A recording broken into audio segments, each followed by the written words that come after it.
Thank you, baby Jesus. All right. So let me start from the beginning now that you guys can hear me normal. We got Carlos Pujos here. Look at that.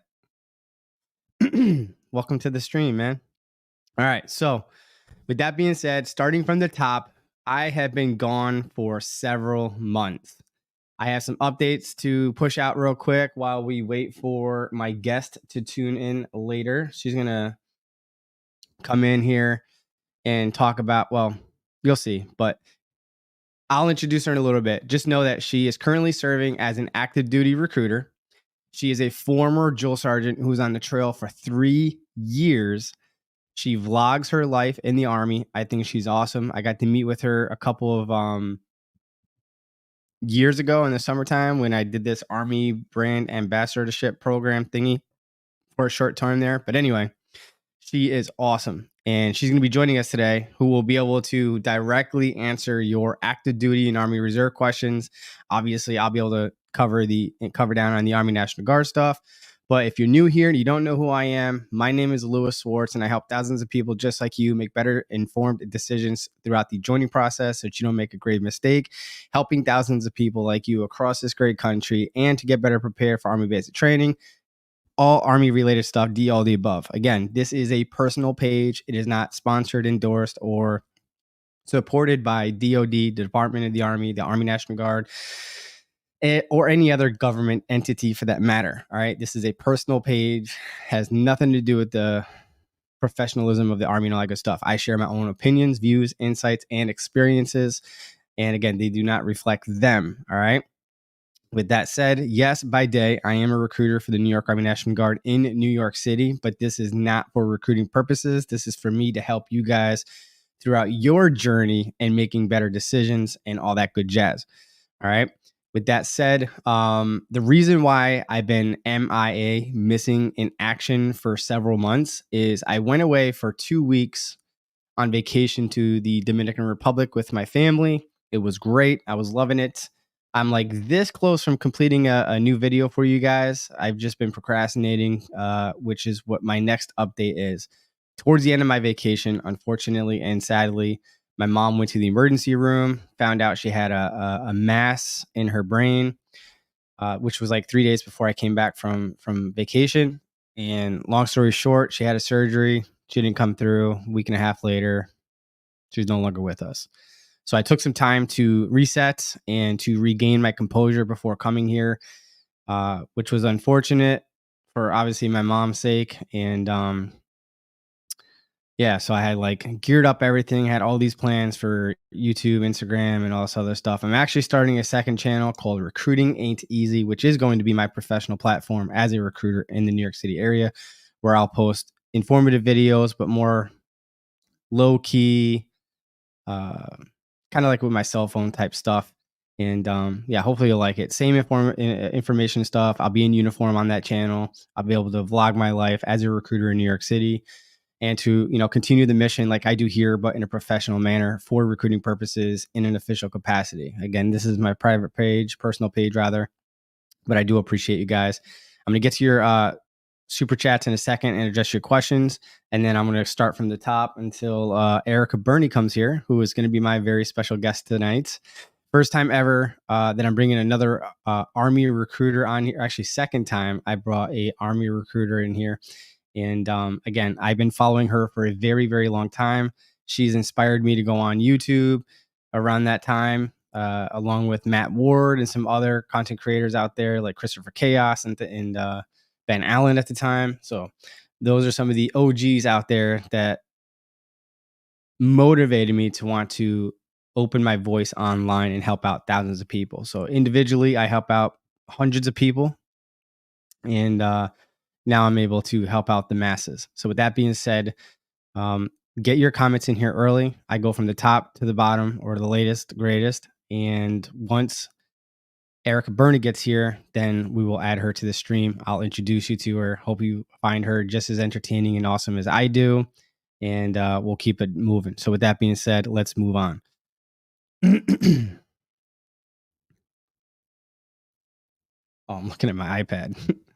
All right, hang on one second. I gotta move the.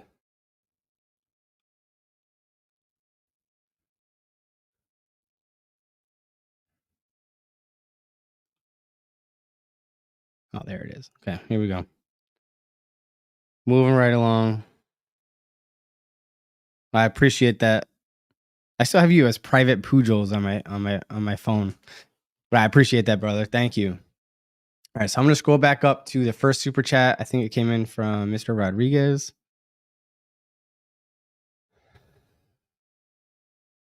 Yes, Luis Rodriguez. Thank you so much for supporting the channel as always. Much love, and hope you're all doing well. And he says, glad to see you back. Hope all is well. Dropping in to show support. We'll see you in January. # Team Swartz. I hope so too, man. I hope to get the ball rolling finally. All right. But with that being said,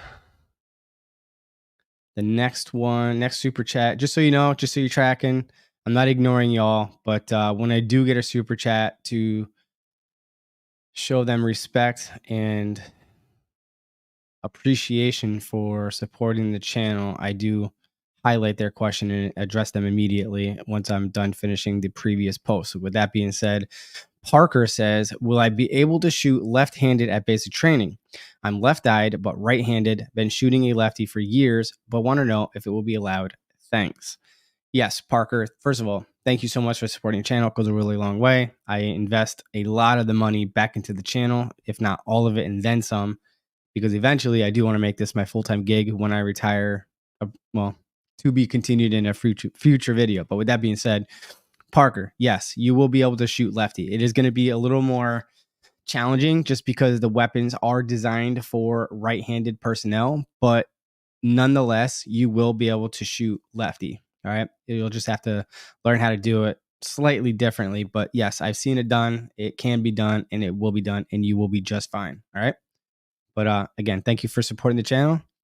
And let's go up to the top. All righty. So, very good question from Victor Pena.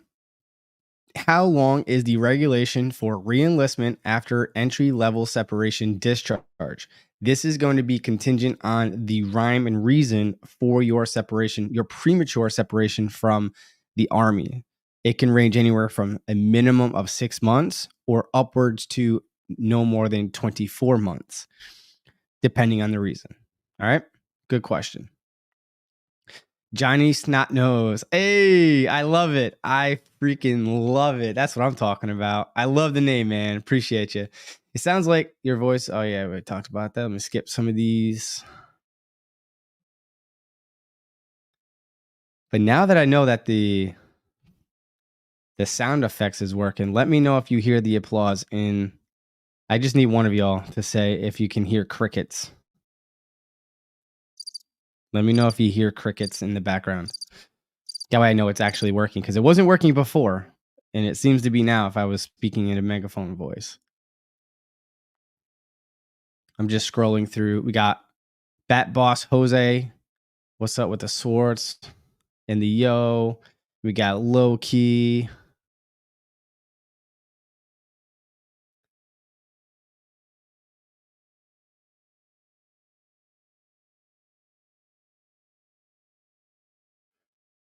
Oh, yeah. So here we go. I'm getting there. Sounds like an astronaut. That's awesome.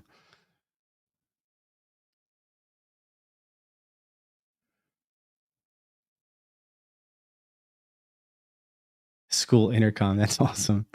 The Jedi Council. Thought it was a protocol. Anakin Skywalker, if you're still here, since how you put Skywalker there, you might like this. What did Yoda say to whoever when he watched himself in 4K on television? I'll tell you. HD, am I? I'm not a Star Wars fan, but I figured you would appreciate that dad joke. I've been itching to say that to somebody, and it just happened to be tonight. Awesome. So you can hear the crickets. All right. So now I can add some sound effects and make it better. Oh, we got Juliana Montoya. What's up? What's up? She's actually preparing for leaving for the Jill Startin Academy very soon. So pray for her, y'all. She's going to kill it, dominate it. She's a beast in the gym. She's very motivated, dedicated, And I have no doubt that Juliana right here is going to kill, in a positive way, of course, the Drill Sergeant Academy. And Juliana, you're going to get so tired of hearing this will defend. And they're always going to say, till the end, Sergeant, till the end.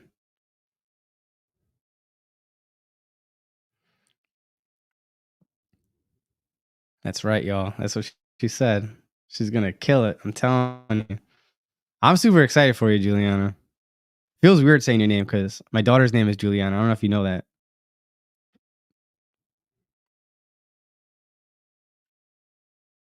I'm scrolling through these audio issue comments, so give me a second. Please bear with me, and thank you for your patience, y'all.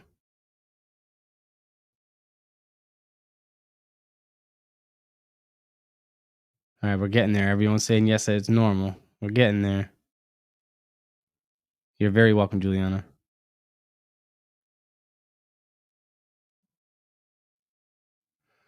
All right, so starting with me, Nwaka. I am 40 years old. I want to join. You are not eligible under the normal set standard. However, comma, you are eligible through a possible waiver that could get approved for meritorious reasons. So depending on your reason why it took you so long to join, they may approve it. Just to give you some a little bit of hope, the highest age waiver that has been approved directly from the waiver approval authority was 47 years old. So you're still in there like swimwear as far as I'm concerned. Ooh, Ericka Bernie's here. Hang on, let me check her mic. Let's see. Let's add her to the chat, y'all. Without further ado, let me tell you something. Like I was saying earlier, if you're just tuning in now, Ericka Bernie is one of my inspirations for joining YouTube. I was watching her when she was on the trail as a drill sergeant many, many moons ago. And between her, Matt Ward, Ben Allen, Christopher Chaos, these are the OGs, the original gangsters of YouTube, y'all. And I got to meet with her a couple of years ago in the summertime during the Army brand ambassadorship thing that they had going on that I wish expanded. But with that being said, she is awesome. She is an active duty recruiter currently now, and she brings a lot to the table. So she's going to be able to share with you through her experience and her knowledge of being a recruiter for active duty and reserve, and she'll be able to help you guys actually across the country. So if you're in another state other than California, she'll be able to help you out, and don't be shy. All right, here she is. What is going on? I think my mic's gonna echo a little bit. Let me try to get my other headphones because this one died. I'm so sorry I'm late. OMG, unsat. That is unsat. I know. Messing with you. So Sorry. everybody say hi to Ericka. Hello, everyone. Oh, okay. I was like, where are the comments? I found it.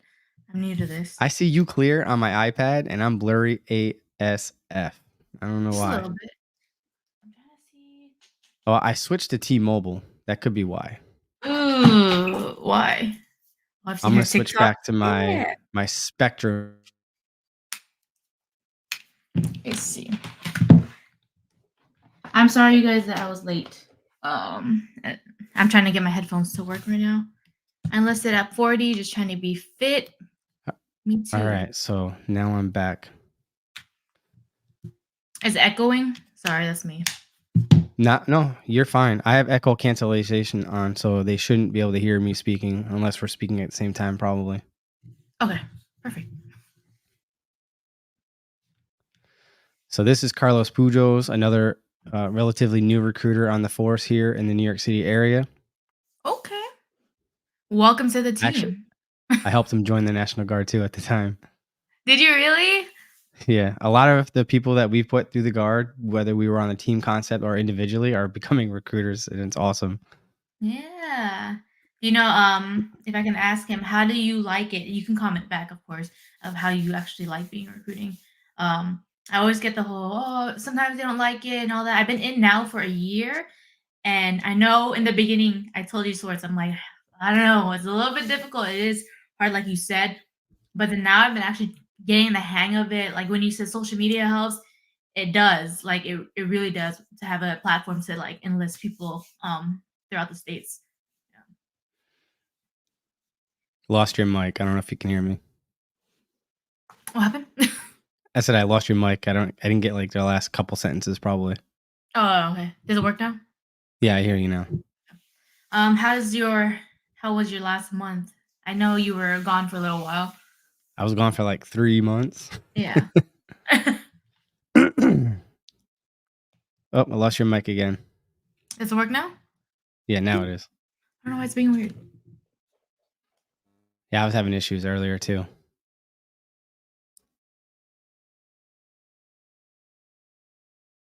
She's going to log out and log back in. So we got Louis Rodriguez says, I'm shipping out to Fort Moore on December 30th with the 09 Mic program. So good luck to you and anybody else who's going to the 09 Mic program, basic training, or whatever it is that you're going to. Good luck in training. May the training gods forever be in your favor. Do good, do well, be on time, be in the correct uniform, have a positive attitude. Remember your why. Don't take it personal, and you will do just fine. I'm going to add her back here right now. Here we go. Hopefully it works. Perfect. Okay. Loud and clear. All right, so let's see. Yeah, so Ericka can probably elaborate more on this because she's the subject matter expert here. I'm just drill sergeant qualified, so I'm considered the baby drill. But Juliana Montoya here is actually about to go to the drill sergeant academy, and she's watched my how to get prepared for basic for the drill sergeant academy, and she's saying that that you'll shoot with. Oh, she was giving advice to somebody else. I thought she was asking for advice. Never mind. Scratch that. My bad. Your fault.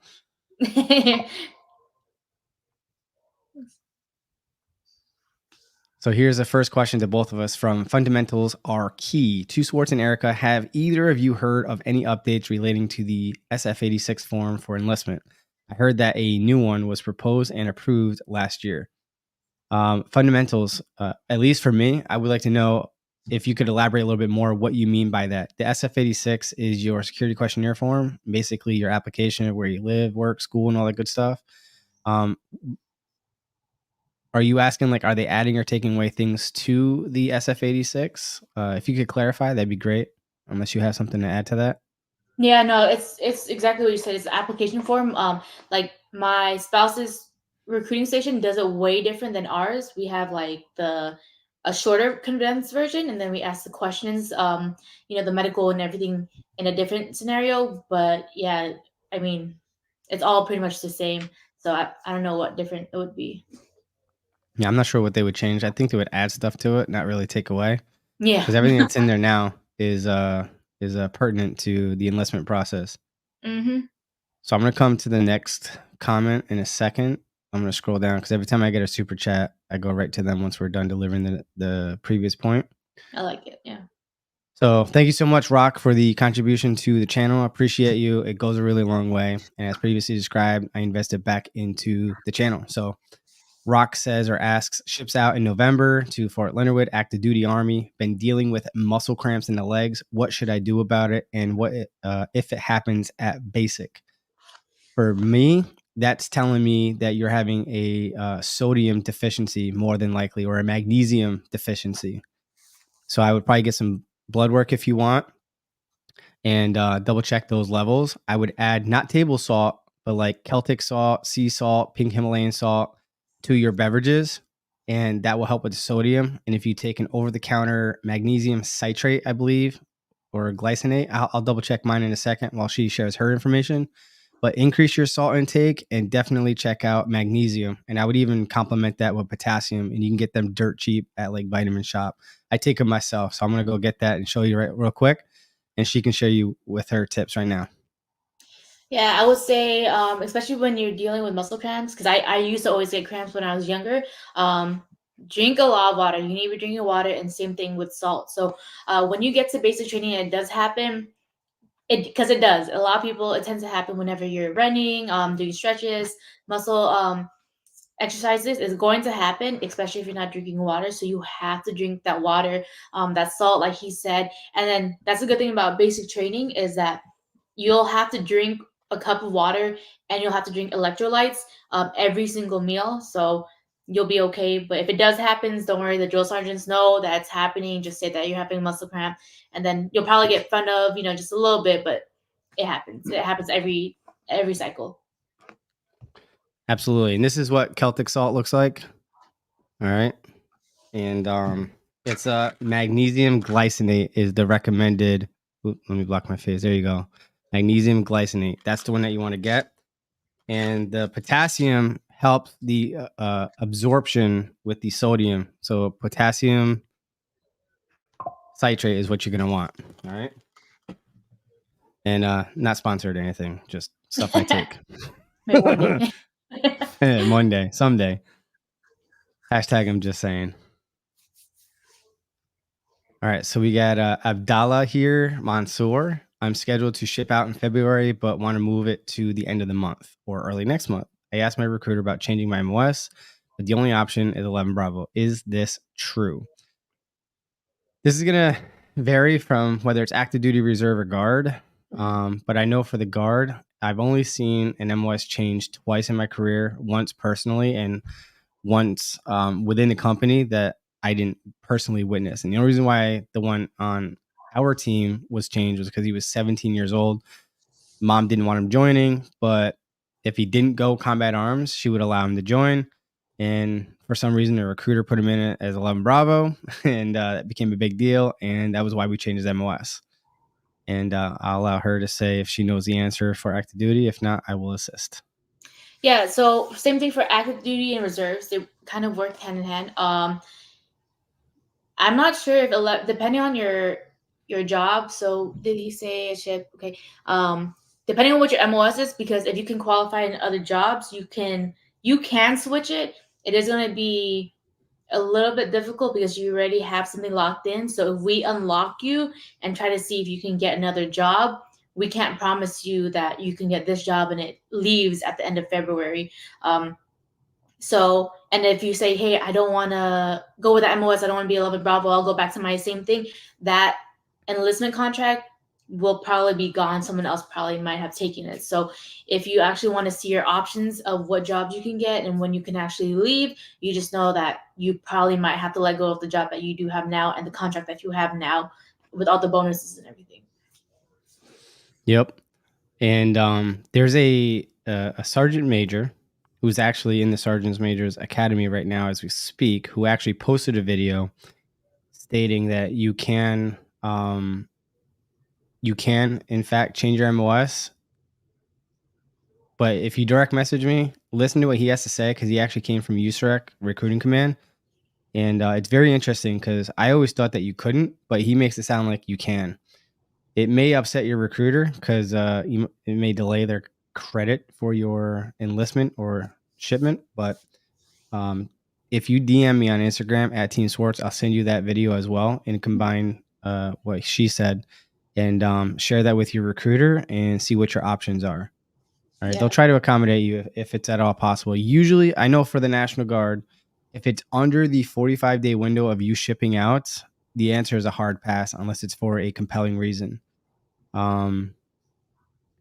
If it's over 45 days, then you're fine. The reason being is whether you ship or not, the government has already paid for your training slot, anywhere from like 75 to 150,000, depending on your MOS and how long your training is and all that good stuff. So it's frowned upon when you cancel your ship date for any reason other than the convenience of the Army. All right. Hopefully that makes sense. Just make sure you do what you want though. Yes, think about the recruiter, but if you don't want to leave at a certain point because of a certain reason and they won't check it for you and you want to check it, again, DM both of us and we can help you out somehow. Yep. Yeah. So depending on your reason, right? It's not going to be the end of the world. And I have done a video on recruiting tactics, toxic recruiting tactics, where they scare you that you have to ship. Mm-hmm. Yeah. Reality is we want you to ship. So if you don't, then we're just simply going to reschedule you. So I'm not sure what it is, but if you want to DM us, tell us your situation and we could advise you from there. But you're not going to go to jail. You're not going to get fined. Yeah, not at all. None of that stuff. All right. It has never happened. All right. So don't worry about that if your recruiter tells you that. All right. So I'll look for that in a second. So we got Luis Rodriguez with another super chat. Appreciate you, buddy. Thank you. Says I stopped by a National Guard recruiter at the gym. Told him I already have a recruiter. He said the enlistment age was up to 42. Is that true? No, the age cutoff is still 35 years old. It's just our level for that age waiver up to 42 is at our tag, the adjutant general. Basically, he's the senior 2-star general for the state, in which, well, in your case, would be the New York Army National Guard. So he will be the final approval authority for that age waiver. But again, you've exceeded the age limit. You still need a waiver. All right. So hopefully that makes sense. Going back to Antonio Suzo says, I finally made it to my unit after a hard journey, just going through the enlistment process alone. Thank you for all your positive messages. If you ever want to interview me for your content, let me know.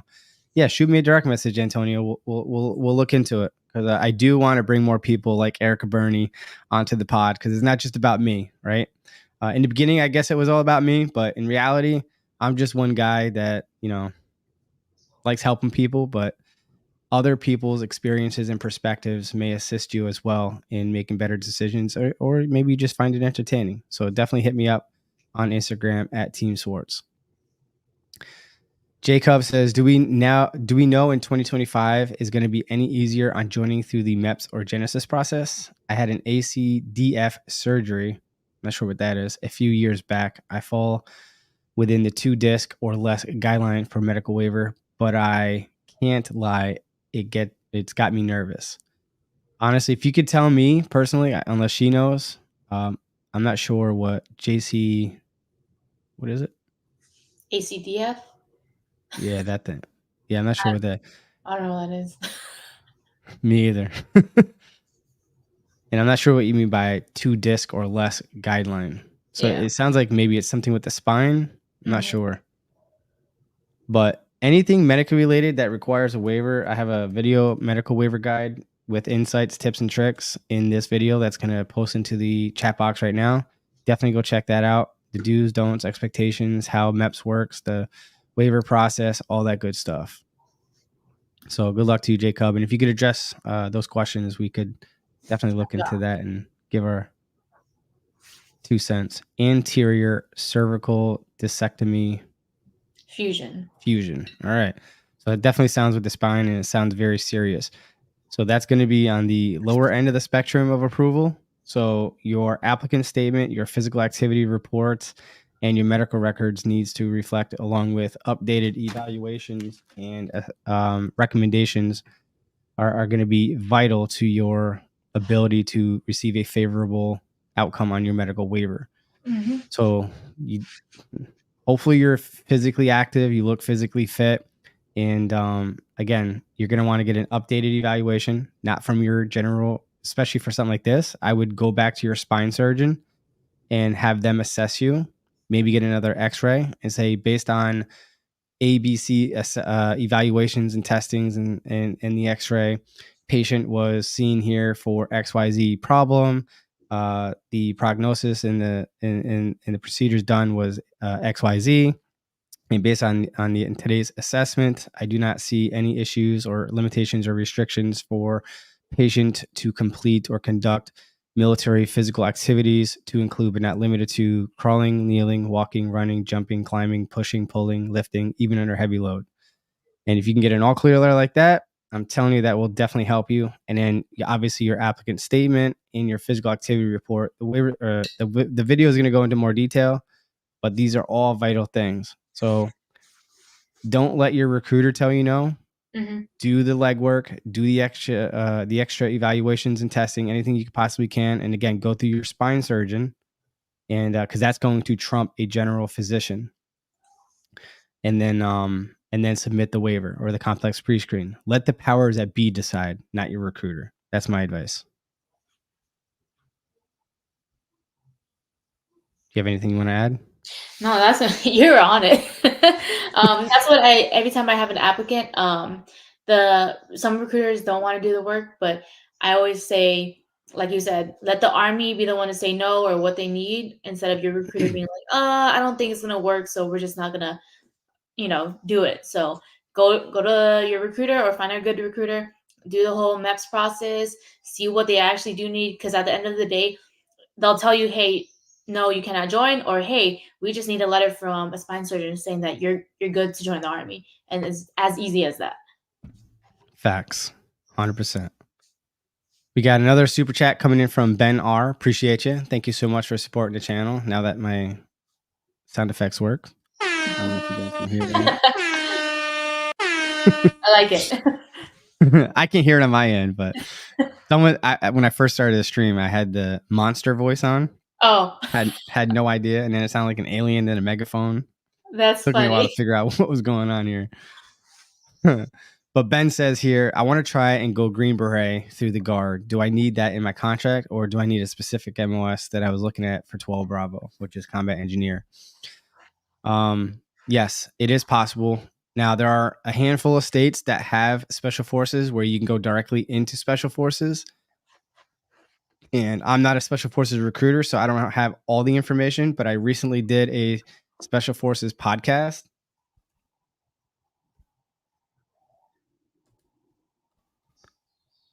Right here, coming into the chat box. It was 2 Colorado Army National Guard Special Forces recruiters, with one of them actively serving as a Special Forces operator. In his face, I had to manipulate his voice a little bit and blur out his face because he is an active operator. So, but they will answer all your questions. And he says in the podcast that you can directly recruit through them and go straight into SF and travel back and forth, however that works out. Discuss that with him. Or you could go into your state as a 12 Bravo or 11 Bravo or anything combat related. I usually recommend 11 Bravo just because of the land navigation and the physical capabilities, not physical capabilities, but the physical requirements for 11 Bravo are going to physically prepare you more so, in my opinion, for SF training. But it is a possibility, but reach out to them. He's very friendly and he'd be more than happy to answer your questions and let you know the truth behind the recruitment process for Special Forces. Your recruiter in your state is probably going to want you to go in their state as an 11 Bravo or 12 Bravo or whatever it is that you want, and then transfer later, which you can do. But it is possible for you to go directly into Special Forces. Not sure if you have anything to add to that. Oh, okay. I don't know if I should.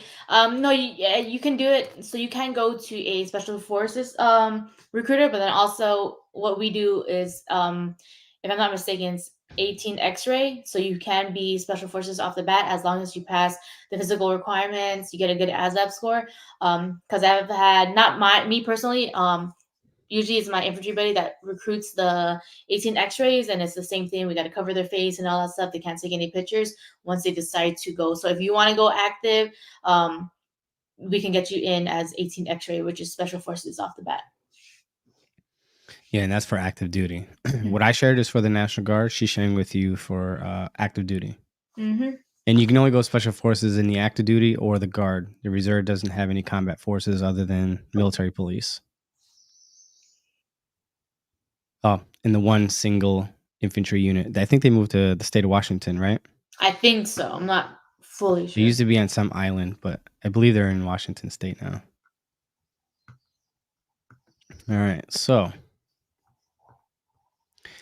Sam Saab says, I am 44 years old and applied to the Army National Guard Reserve. I passed the ASVAB and the physical exam at MEPS. My age waiver was disapproved. Is there another way? So,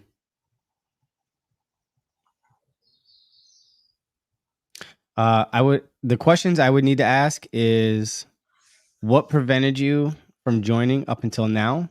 Like, what was your applicant statement like? In my opinion, I think it has to deal with your applicant statement and what you've accomplished so far to date that would justify why it took you so long. Like, let's say you didn't get your green card until you were 40 and every recruiter and their mother told you that you wouldn't qualify because you need an age waiver and they weren't doing age waivers and whatever the excuse is.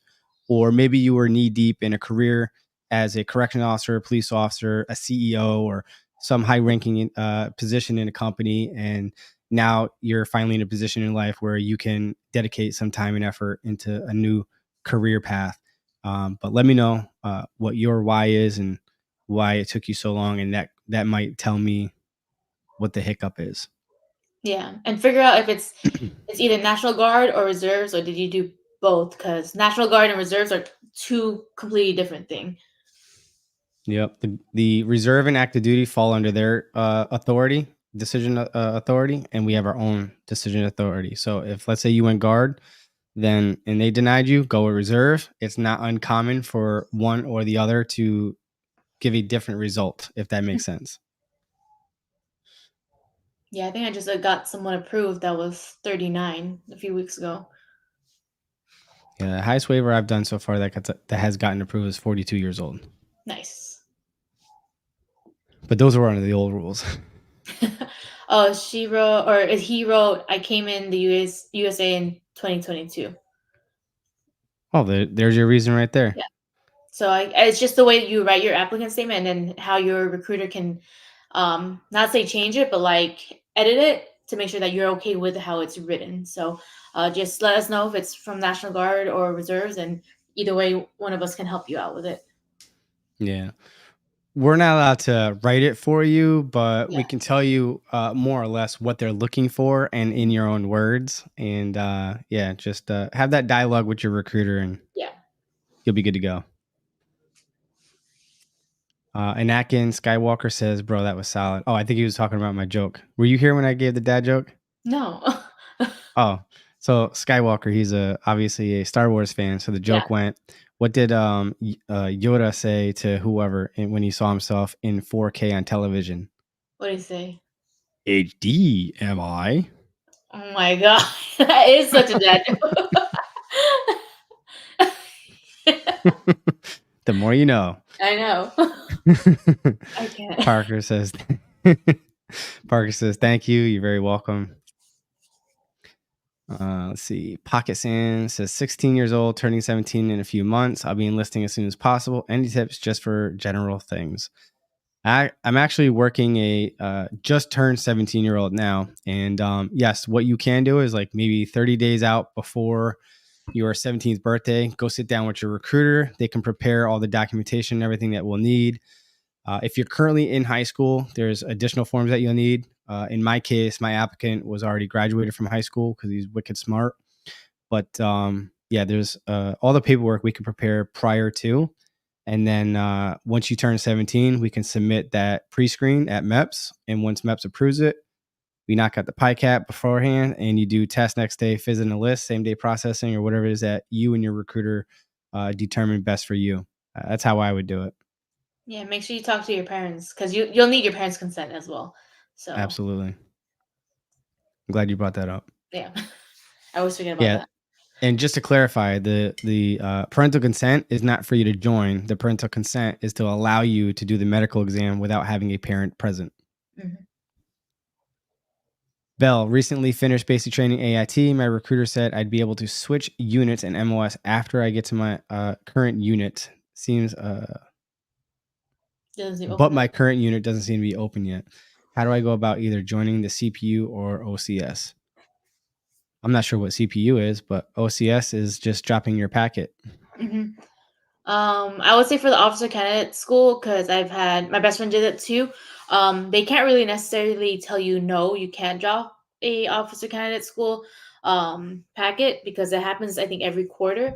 But like just changing your MOS in general, if I'm not mistaken, I'm pretty sure you have to finish your contract of, like, let's say you were 11 Bravo and you signed up for 4 years, you got a bonus or something like that. You have to finish that contract, and then within a year before you either ETS or PCS, then you can turn in a packet to try, or it used to be like a 4187 to get a different MOS.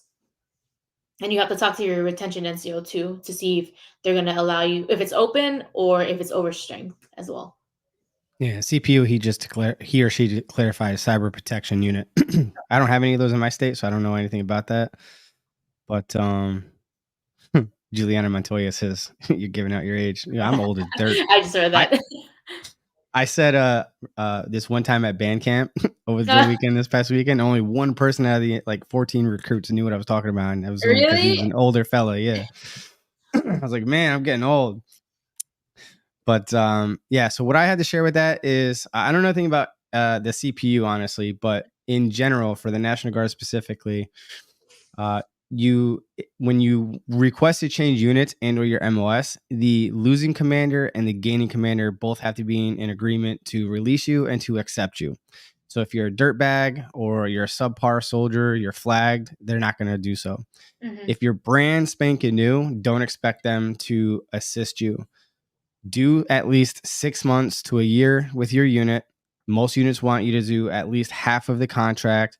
And if you are a go-getter, you're reliable, dependable, they know that if they give you a task, supervised or unsupervised, they can count on you in getting it done and then some. Then when you ask or request something like this, they're more open-minded to facilitating that for you because you're such a hard-working soldier.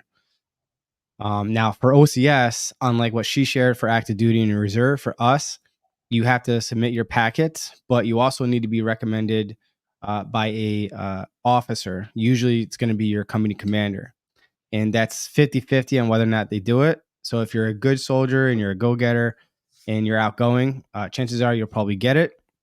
But if they feel, for some reason, I noticed in some units, I don't know if it was just the infantry units that I've observed this doing it, but if they feel like you're not as outgoing or have that command presence and maybe you're more of an introvert than an extrovert type person, then, or if they feel that you're going to embarrass them by failing or whatever, then they won't give you the recommendation letter. And if you find yourself in that situation, if you are going guard, then at the end of your contract, you can negotiate that through the career counselor. And if they can't make it happen for you, sadly, whatever, but get out to come right back in right away. And the recruiting command and the guard will take that bet on you and put you through OCS. And you can bypass that requirement of having a recommendation letter through an officer.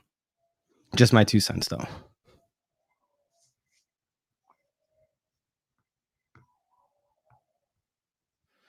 Juliana says she was 40 and you just have to be fit. There you go.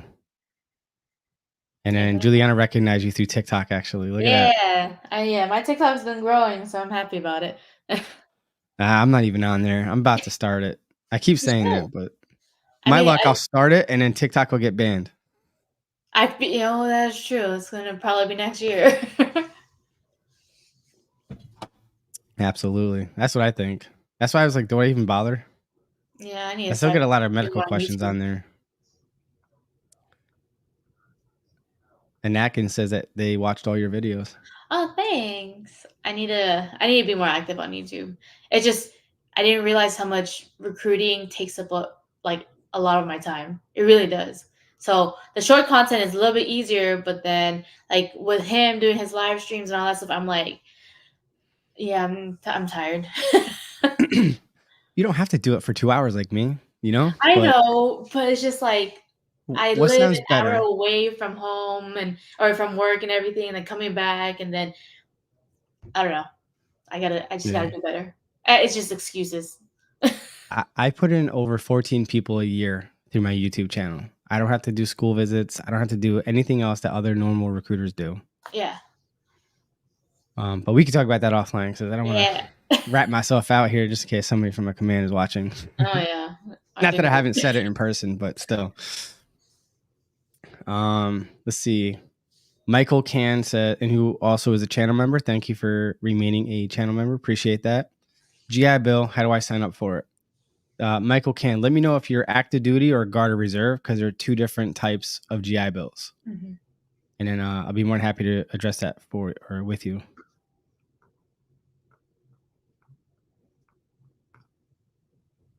Oh, we already talked about that person. Any advice for previous U.S. Navy joining? I'll let you handle that first. Yeah, so I literally I made a TikTok video of it. One of my old, actually my wife's old soldier that joined the Navy first and then switched over to the Army. One, I didn't know if you didn't have a barracks room for the Navy, you live in the ship, like bunks. Did you know that? Yeah. I did not know that. So I was completely in awe when he was like, yeah, because he was like, some people slept in the parking lot. I'm like, well, why not just go to your room? He's like, some people don't have rooms, they only have bunks. But other than that, I would just say take the Army. and be open-minded, because this is way different than the Navy. The way the system works, he was telling me the whole system, the promotion, all that stuff is different. So when you go and join the Army, and don't be like, oh, I used to be in the Navy and we did it this way. You just gotta know that the Army works it way differently. And then you can go ahead. Yeah. What I always tell people who are coming from another branch of service coming in the Army, just like she said, to echo it, even though I hate when people say that. Echo what the commander said. Yeah, come in with an open mind. Things are going to be different. There is going to be a learning curve and an adjustment period. Just brace yourself, because things are going to be done differently. Terminologies, acronyms are going to be different or vary. And just make some friends, learn as much as you can, read the regulations, because they are going to be different. And in all honesty, you're going to be just fine, right? Depending on your reason for coming back in. And you're going to have to do basic training again, or the Army integration course if you've been out for more than 5 years, which should be a fun experience to do it again. But yeah, good luck to you, and welcome back to the Army. Mhm. Louis Rodriguez says he's leaving to the 09 Mike program for active duty. Any tips? I would say, it's pretty much the same, I think, as the Guard. You have 2-3 weeks right before you actually take the ASVAB. So go in there with that mindset of, hey, I'm there to pass the ASVAB and to get a good score. Because you might get there, get a little bit lax, hang out with new friends, and you just want to, just hang out. Just go there with the mission of, I want to get a great score so you can leave. Because I did have one applicant that he went, and then it took him like 3 tries to actually pass it, just because he was just hanging around with the wrong crowd, because he just wanted to make friends.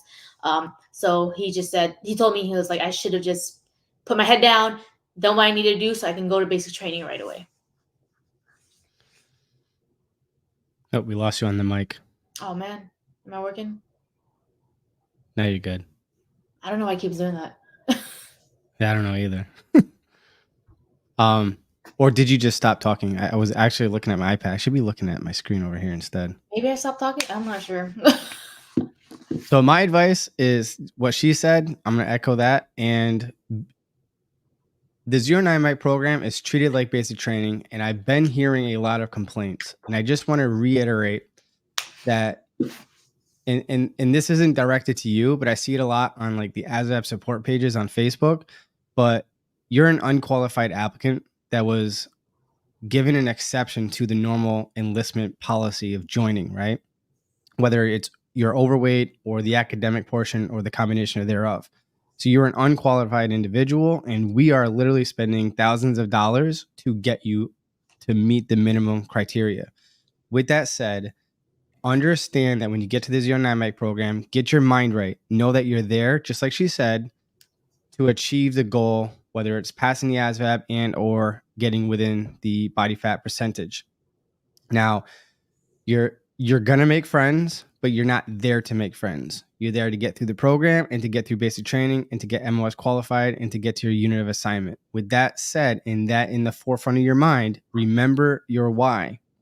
Some of these locations are going through some character development phases, from my understanding through the DMs that I'm receiving from people complaining about the 09 Mike program, ranging from the instructors don't care, or the instructors walked out and the drill sergeants are filling in and teaching them, or lack of teaching. And a lot of people are saying they're only learning about the vocabulary words and whatever, right? Just when you're in class, pay attention in class. Take notes. In the afternoon, when you're doing your study hall and you have that time to do a one-on-one with the teacher or studying with your peers, make sure that you're actually studying. You are going to get smoked, aka corrective training in the form of push-ups or any other PRT exercise. It's going to be run just like basic training. So you have to deal with that type of stress along with the stressors of learning. Now, I hear this is just hearsay. Some drill sergeants may be pushing the envelope a little too much in the corrective training. Just understand that that's character development. You're going to get stronger as a result and get more prepared for basic training. And you're going to be more acclimated to the training environment by the time you get to basic training and begin red phase. So it's going to be less of a shock factor when you get there. So that's the advantage of this program, is you're going to have far greater scores. You're going to be in better shape, minimize injury at basic training, and perform better, and have way more opportunities to change your MOS at the end of your current contract. So you may have to settle for something a little less exciting now just to get your foot in the door, because you're not a qualified applicant at this time, but you will be qualified and then some by the time you complete this program and get through all your initial training.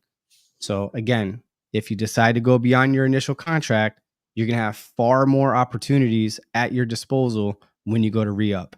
All right. So just remember your why and stay the course. I like the way you put that. It's one of my pet peeves about the program, and seeing, because people go there, I don't know, it's like, it just bothers me. Like, the government and taxpayers are paying thousands of dollars to get people qualified, and they're ungrateful. Mm-hmm. They complain about it, and this is your way into the military. We're not saying that, hey, you're gonna come in and you're gonna get a medic job. We're getting you in the military, and we do tell you that beforehand. Like, this is you're in an open contract, but at least now you're going into the Army and studying, instead of, oh, I have to wait and study at home and figure out if hopefully maybe I'll join the Army, because you're getting paid just to study, And some additional tips I would give to somebody who's preparing to go to the 09 Mike program, whether it's for body fat percentage or the academic portion. Now that you sign the contract, like, start preparing now, right? And in my video, I share with people, in addition to continuing to learn the math and the arithmetic, read through the MOS portion or the skill set portions of an ASVAB book. Go to your local library. You don't have to spend any money. Take out an ASVAB book. Read through the mechanics, the electronics, the shop, all that good stuff.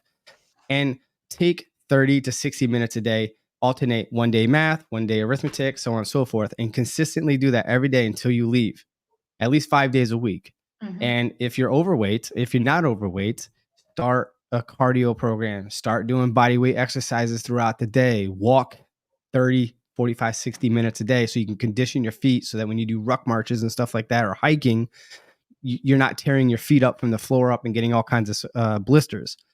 So continue to study, because let's say, God forbid, the training site that you're at for the 09 Mike program is subpar as far as teaching you the skill sets to pass the ASVAB.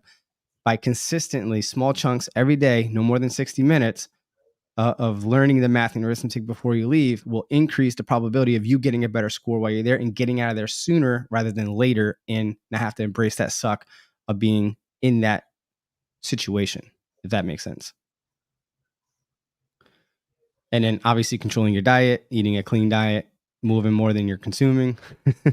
Yeah, no, because I had an applicant, she joined, it took her a little bit, she was at like 12%, so she couldn't join. But now in the Army, at least for, I don't know if it's the same for you guys, you need to 8%. be at least 8%. Yeah. So she finally got down to the 8%, and she had a month and a half before she was leaving, and she got her body fat all the way down to a 2%. So all she had to do was go to the arms program, work out for a week, and she was able to lose that, and she was off the basic training the week after. So you can do it. That's awesome. And look at it this way.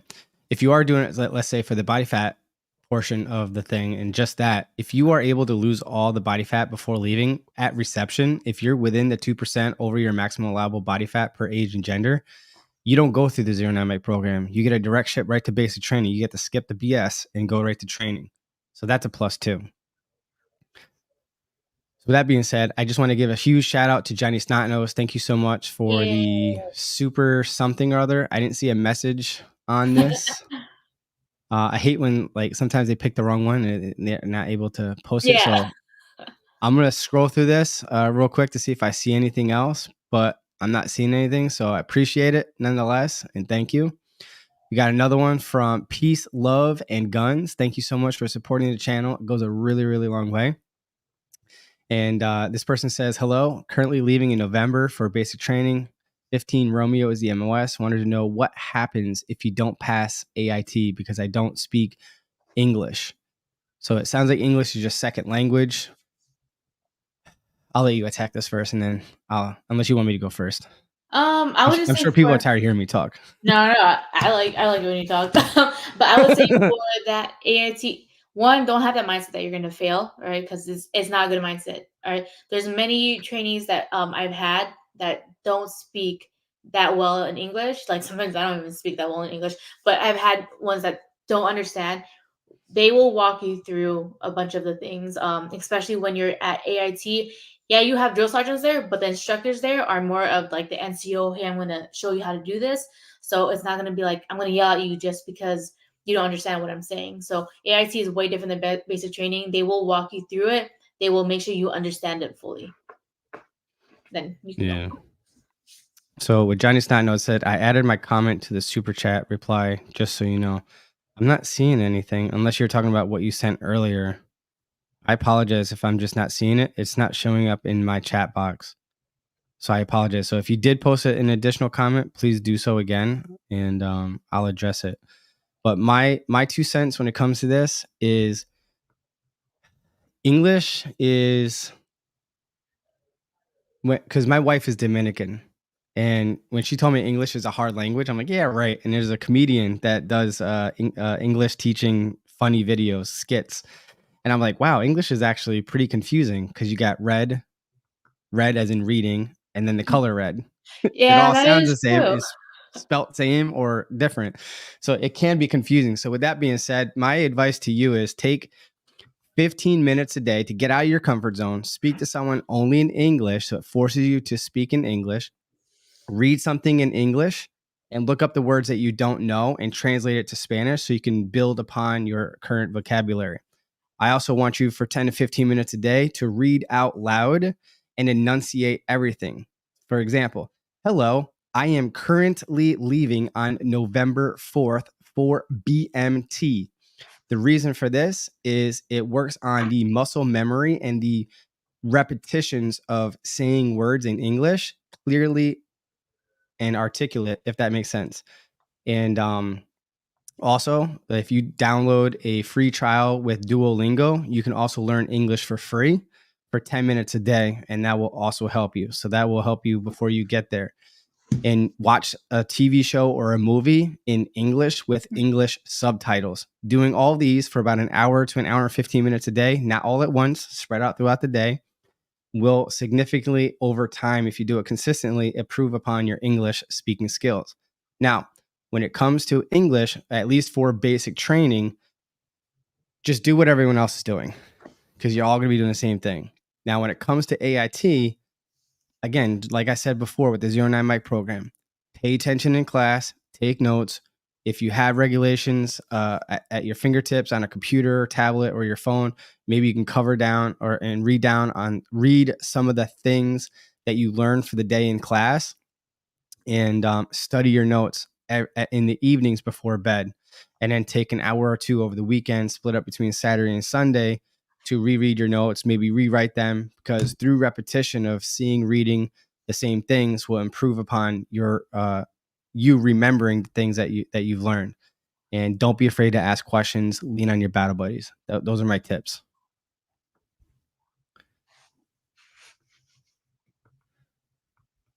Sorry about that. I get pretty long-winded sometimes. No, I like it. I'm fine with it.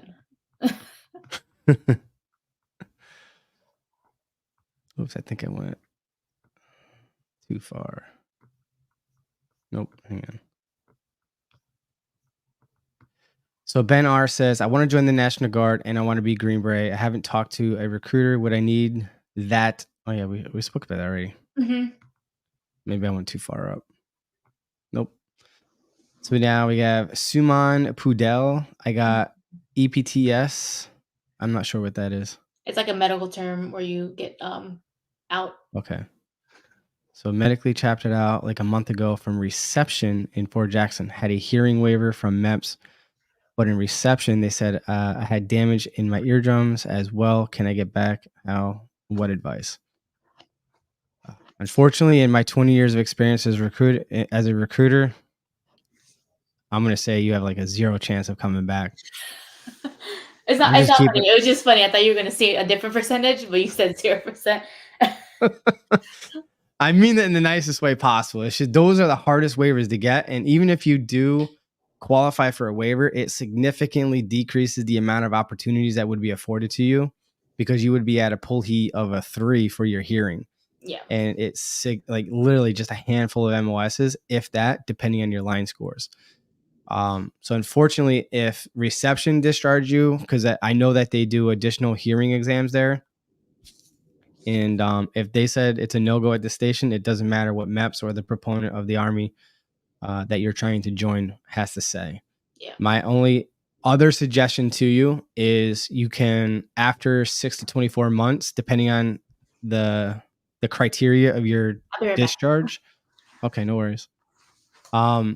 You can try to join another branch of service, like the Navy, for example, right? Or anywhere else, and see if they accept you with a waiver and go through that training. And it may not be in the branch of service of preference now, but serving in any branch of service is honorable. And if you can get into another branch of service, why not? Because you can actively serve, if that makes sense. So after 6 to 24 months, check out with another recruiter, another branch, and see what happens. Shoot your shot. You never know. Like what Eminem says, you only got one chance, or miss the opportunity, or something like that. So we got Noslin Cabradera says, I jacked up your name. I'm sorry, Noslin. I'm just waiting for my high school something or other in 2002 validation so my recruiter can schedule a day at MEPS to see my ship date, 09 mic program, National Guard, 39 years old. It sounds like I think that looks like Brazil's flag. So you have a Brazilian high school diploma to be evaluated. Once you get that, then you can go and join. So that's good. Good luck to you. That's an easy thing. That's easy. That only takes a few days. You'll be fine. You'll be in there like swimwear soon. Chris Challenger, got my MEPS physical tomorrow. Any tips? Yes, all in this video here. Too much to cover now, but whatever you put on the medical forms at the time that you were with your recruiter, as far as the yes and no responses, it has to match with the documentation that they give you to fill out when you get to MEPS that morning. As long as your responses on their forms match the forms that we submitted, then you'll be allowed to take the medical. So any yes responses that you didn't already say yes before, yes means your enlistment stops. If you bubble in no or check mark no on all the appropriate questions, then you still have new opportunities. All right. So have that dialogue with your recruiter. Hopefully they hot seat you and they prep you for MEPS. Yes. MEPS are not your friends. Their job is to disqualify you, not because they don't like you, but because they can only put in people that are fully qualified. And they will make sure that they do their due diligence to make sure that you're not going to be a burden to the American taxpayers, because if you join, they have to accept you as is. And if you are able to serve, then at some point when you exit the military, if your physical condition degrades by any amount, you can possibly and potentially receive veterans disability for the rest of your life and earn up to $4,500 through disability for your injuries or what have you.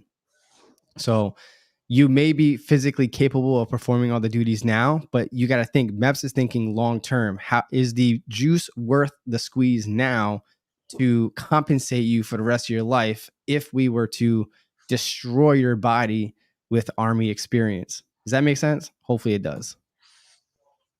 Yeah, and just make sure you and your recruiter are on the same page. Like you said, good hot seat. Exactly. Yeah. There's a video of two lawyers with gray hair that smoke a lot of cigarettes or cigars or something that circle on social media from time to time. And they always say, shut the fuck up. When the cop asks you about this, shut the fuck up. Yeah. It's kind of like that, just as long as you guys are on the same page of what you guys put on your forms and everything, you'll be completely fine. Exactly. And by no means are we saying to lie. You have to disclose everything. And by regulation, we have to tell you to disclose everything. So do your due diligence, tell your recruiter, do the right thing, get the waivers, and trust me, you'll be fine. And doing the waivers is the best thing. The reason being is if you don't disclose it and for some reason MEPS doesn't catch it or reception, if you're found to have a pre-existing injury or issue in your history and it comes to fruition now, you're going to get a fraudulent enlistment. But if you do your due diligence and you get a waiver now, then you're covered for the rest of your life, even if it becomes an issue later on. And you get disability if you have to get discharged as a result because the Army accepted you already. That's why you had the waiver in the first place. So hopefully that makes sense. Yeah, because one of my applicants, she joined the Marines. She did not tell them about her ankle injury in the previous time, and then she went to boot camp, and then she had another injury, and then she brought it up to one of her doctors, saying, "Oh yeah, well I had an injury before," and same thing, fraudulent enlistment, kicked her out. So make sure you tell them the truth. 100%. And then Atkin says here, the OG Army YouTuber talking about you. And this person says that they remember you was Drip 46. Do you remember What him? is that? You don't know Mm-mm. him? Mm-mm. He used to be this OG, like he was way before me too. Drip 46, he was cool with Archie, but he was, I think, a specialist, and he put a lot of good content, but all of a sudden he just stopped posting and just went ghost. But yeah, he had good content. Maybe I've seen him, I just don't remember because he stopped posting maybe. Yeah, he was young. Oh, okay. Maybe not then. I miss Matt Ward. I know you were in contact with him at one point. Do you know why he stopped posting other than getting married and having a kid or two or three? I think once the baby came along, his focus changed, but I haven't really talked to him since then. Gotcha. Let's see. I'm just waiting for Archie to come back. Yeah, he said he was going to, but he just ghosted us again. Yep. Between you and me, I think his wife said no. You mean between you and everyone else watching? Oh yeah, I forgot we're live. That'd be a hot My bad. Probably though. I'll edit that part out. Yeah. Let's see. Chris Challenger says, what are the chances of trying to start college to become an officer starting at 30 years old? I mean, I think it's at least for active duty and reserves, right? Well, one, I just put someone in OCS, my first OCS person, but she was 28, master's degrees and everything. But like with me, I'm finishing my bachelor's up. I took forever to do it, but I'm doing it, and it's capable. One of my best friends, her name is Kimberly Stewart. She is around 30 something. I think she joined the officer corps at 32. So you're able to do it if that's what you really want to do. At least active duty side, you just put a packet in. You have the letters of recommendation like you talked about earlier, and it's just another packet, and you're able to do it. She did it after being a drill sergeant, so it's capable. Yeah. And for the Army Reserve and the full-time Army, the regular Army, you have to commission by 32 or 34 off the top of my head. It's around that age. If you miss that cutoff, you're not going to be able to become an officer. But if you do go to the National Guard, we'll allow you to commission up to 42 or 44 years old through these state OCS programs. And I did a video on that if you want to check that out. Coming into the chat box now. I guess Juliana is an engineer. She just said engineers lead the way. But do they? I'm just kidding. Lorraine Paul says, I have a recruiter who is holding and dragging their heels on the medical paperwork for MEPS. How can I get the process done easier? My advice is, if you've given them everything that they need, I don't know why recruiters drag their feet with submitting documentation. I mean, if you did all the paperwork, why not just scan it and submit it? I'm going to say it in a very harsh way. Not saying to Find go a to new me, recruiter? switch to a recruiter. I've had some of my contracts, and they were mainly out of state, was because, my recruiter said they're doing this, and it's just taking forever. And I'm like, it usually doesn't take that long. And it's just because some recruiters are lazy. I'm going to be very real.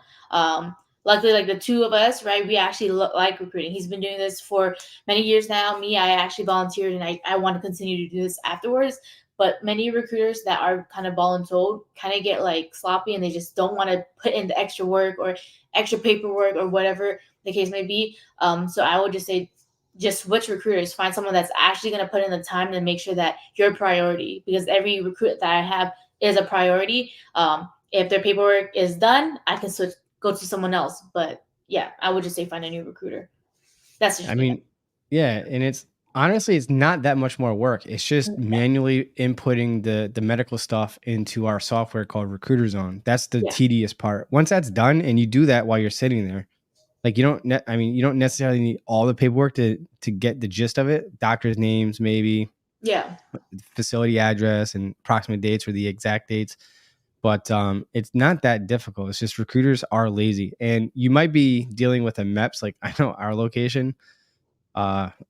Our MEPS is horrible. They're understaffed, undertrained, constantly making mistakes. They do prolong the process, and they have gotten a lot better in recent history. But yeah, our MEPS is horrible. And yeah, feel free to DM us too. Exactly. Ethan Hoffman says, I swore into the United States Army as a 91 Bravo. I ship out this summer. Should I try to go back and get a job location of choice or risk it for the biscuit? I'm trying to go overseas. That's an active duty question. Yeah, no, I would say usually when there's an option of job location, usually your recruiter will tell you, because it has like, I think it's the same thing for you guys. You guys can open up the system and you can be like, hey, this is where you have where you can go and all that stuff. I wouldn't say to personally, I just wouldn't say to risk it just because you want a job location, because even if you get a job location, not all of the locations are great. That's why I always tell them either get the bonus or whatever the case may be. But job location, it might be like in Louisiana, Fort Polk, or it's not like the greatest jobs to try to risk your contract. That's just my personal opinion. But if you want to do it, you can. But sometimes there might not even be an overseas contract. So you're going to open up you're going to try to void your enlistment contract. And then what if someone takes that 91 Bravo slot and now you're like, oh, what job can I go for? Yep. Now, was it option 19 is for duty station of choice? I mean, this person already swore in, so it's out of the question. But yeah, you should have went with option 19, which was duty station of choice. Yeah, and your recruiter should have like told you, because I'll tell you on top what place you might be able to go to or what place that is. So. Louis Rodriguez also says, I heard you can't choose a job where you have to pass a clearance if you go through the 09 program. No, they've since removed that requirement. So you can't go for a top secret clearance, but you can choose secret clearance positions now. Mm-hmm. Yeah, that's a recent, not so recent update. Fundamental says you can find the contact information for National Guard Special Forces recruiters on Google as well. Yes, absolutely. Or you can just call up 1-800-GO-GUARD and they'll give you the nearest one or all the locations that you are interested in going to try out.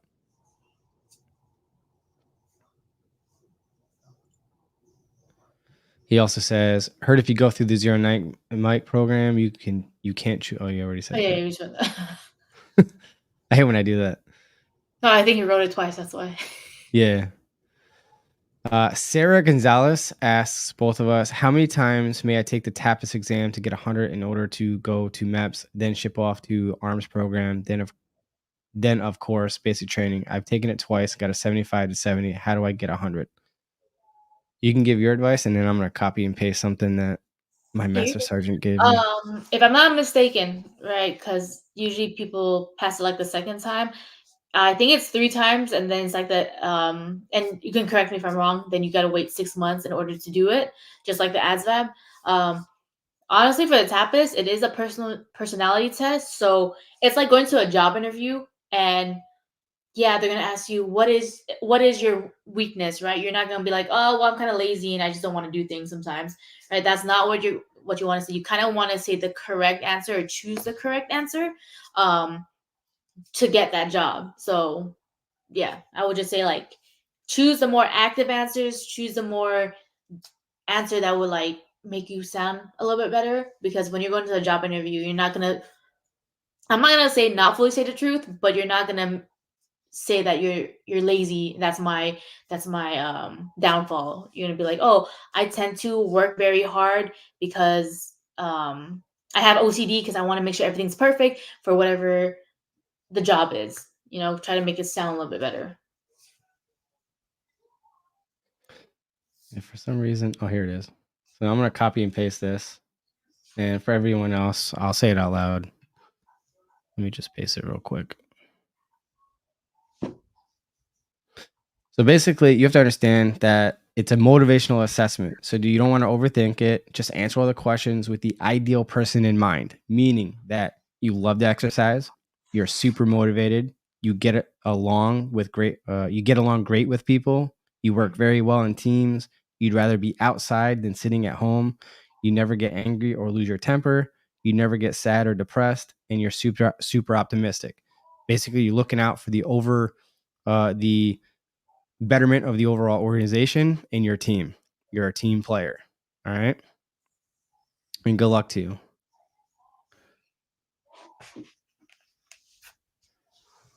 The Candace says this is the best collab. Appreciate that. Yeah. Long overdue. In fact, I accidentally deleted our private podcast. So I hate you so much. Hashtag I'm just saying. I don't know if you're interested in doing it again, but I'll be better next time. Yeah, me too. Second time's a charm. Always.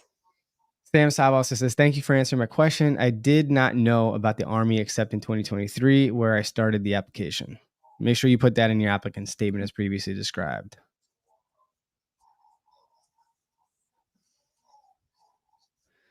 Bell says, how do I know how to do my packet correctly? No bonus. Do I still have to wait for the contract to end? Shoot, I forgot what that was about. Yeah, me too. What was the context of that? If you could write in the comments. Yeah, just to remind us so I don't have to scroll up and read every comment and blow our pace. And Sarah says, thank you. Appreciate you both answering my question. It's been since April 2023, since trying to join the National Guard. Was that the medical question? I'm not sure. Oh, the TAPAS. Yeah. Oh, okay. Or if you score over a 31 on the ASVAB, then you don't have to worry about the TAPAS. Unless you're doing it for the 09 mic for the over body fat portion, then you would need 100. Actually, what did you score on the ASVAB, if you don't mind me asking, Sarah? If you scored over 50, then the TAPAS is irrelevant. Yeah. And your recruiter made me mistaken. And Bell, yeah, if you could say it again. Got a 40 on the ASVAB. Now, normally I wouldn't advocate for anyone to do the ASVAB again with a 40 because it could go either direction, with most times scoring less. But if you dedicate 2 to 3 weeks of hardcore, focused, hyper-focused, consistent studying of 1 to 2 hours a day, broken into at least 2, don't do it all at once, but at least 2 hours of studying, maybe preferably once in the morning, once in the evening, 30 to 60 minutes on both times, and do that for 2 to 3 weeks. You only need 2 to 3 weeks of dedicated studying to improve that by 10 points or more. And I would say if you can retake the test and score a 50, then you don't have to worry about the TAPAS. Mm-hmm. And that will get you in a lot faster than having to wait up to 6 months to redo the TAPAS. That's another avenue you could take because you're right there. You're right there. Pakistan says, responding to your response, first of all, thank you. Secondly, I have my GED from Wisconsin because I guess I'm smart enough. I already have parental consent. I'm looking for active duty and already have talked to a recruiter with a parent present. Was that the 16-year-old or 17-year-old? Yeah, I think the 16, 17. So yeah, you're pretty much on it then. You're good to go. Yeah, absolutely. Yeah, so prepare all the documents so that, like I did, once I met up with him after he turned 17, I submitted the pre-screen, and once MEPS gives him the clearance, I'll be able to process him. He'll be in there like swimmer before you know it.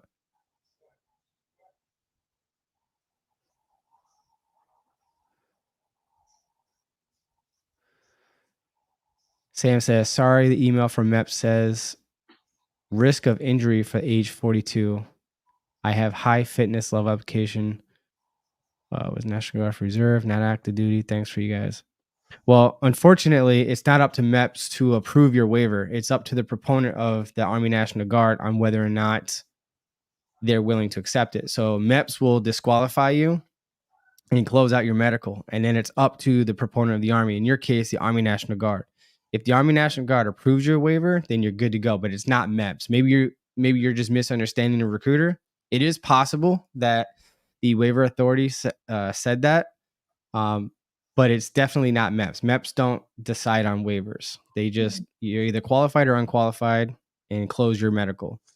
And then once they close it, then we can proceed with the waiver process.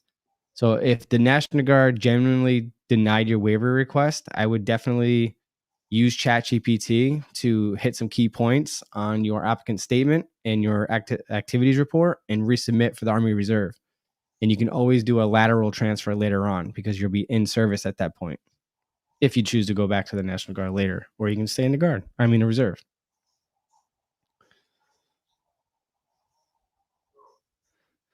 Juliana says, fun fact, when I took the PICAT the same day, I had to go to MEPS to confirm the score, ended up taking the whole thing again and more. Got the same score. Applicants nowadays might have the same issue. Possibly. Yeah. So if you don't confirm it within like the first 30 minutes, that's because some of your answers weren't the same as the other questions. I always tell them, like, if you can't confirm it within 30, 45 minutes, that means you're taking the whole ASVAB just because they're unsure if you're the one that actually took it. So they're just going to give you the whole thing. Or sometimes it is randomized and they're going to say, yeah, you have verification on here, but we're going to give you the whole ASVAB. Yep. Patriot says, I'm 43 years old and I've been through MEPS for the Army Reserve. I have a dual waiver, maybe? Couple waiver. You're smart. I missed that one. I'm like, I had a deep moment. Couple waivers that I have to take care of, plus the age waiver. I'm really worried about the age waiver, though. I'm not waivered. I'm really surprised that the 42-year-old was denied. I think it was 42. Because, again, a 47-year-old was approved by the waiver authority, at least for the National Guard, for 47 years old. So I think you do have a good chance. Again, it has to be for meritorious reasons, and that might be what the other person got hung up on too. Is it's got to be for a meritorious reason. Again, they had a very good reason because of the green card. So that's definitely a meritorious reason. But good luck on your age waiver. Usually age waivers, I don't really have an issue with. Those are like one of the easiest ones to get, I would say, in my side. Facts. Same on my side. I'd rather do an age waiver like all day. All day, every day. Juliana says, now my friend went through that and she got, it's not for us. Sidebar conversation. Okay. Carlos Alvarez says, I have DACA, but want to join the National Guard. Is it possible? Unfortunately, you have to be at least a green card. Now, we can help you get your citizenship, but you got to be at least a green card. Now, fun fact that not a lot of recruiters know is once you receive the I-797, I say again, the I-797 form or letter that you receive in the mail stating that you've been approved permanent residency status, not that they received the application and the fee payment for your permanent residency. I'm talking about the I-797 confirming that you have been approved permanent residency and you're now waiting for the green card to come in the mail. What your recruiter can do is they take that I-797, they email, their leadership will forward it to the Fort Knox. I'm having a brain fart here. Anyway, they send it to Fort Knox. I've got the department name. Anyway, they shoot that to the Department of Homeland Security to verify that you are in fact a permanent resident. And if that's the case, they approve your what we call a suitability review for citizenship or whatever, or residency rather. And then they take that and you can continue to process into your component of the Army or the branch of military you're going into. And then you'll be in there like swimwear. So that's one way around that. But unfortunately, DACAs are not authorized. Man, I can't believe I'm having a brain fart on that department. Let's see. This person says your reenlistment window need to be open to have a chance to change your MOS, more likely 12 months prior to the end of the contract. Yes, that or active duty, maybe reserve. Yeah. Yeah, that's pretty much it. I mean, but if you're trying to go OCS, you can still turn in a packet. Yeah, 100%. This person said, too awkward for society says, I would like to see a deployment right away. Is that possible or anything in the infantry? Are you going active duty or National Guard? If you're going National Guard, then it's a possibility. It doesn't have to be combat deployment, but a rotation or deployment, yes, through tour of duty.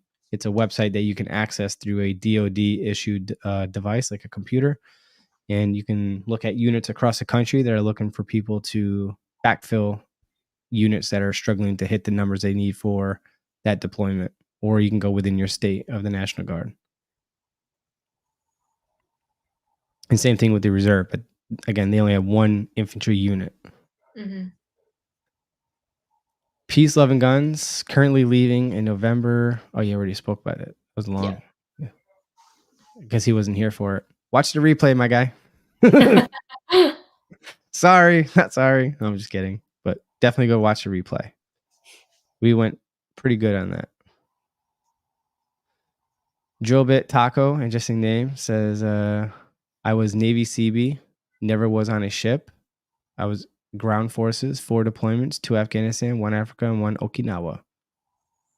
Very well versed, lots of experience there. Hopefully it was all good.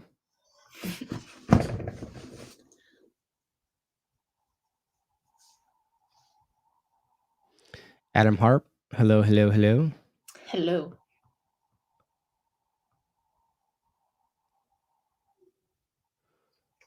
Oh, well, I guess I'll address it again.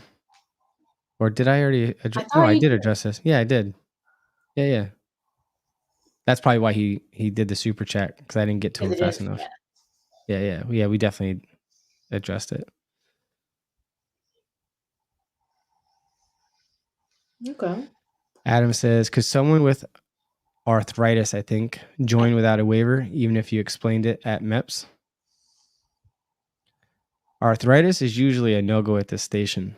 Yeah, it usually is, because it's going to be an ongoing thing throughout your military career. So they're not going to say yes.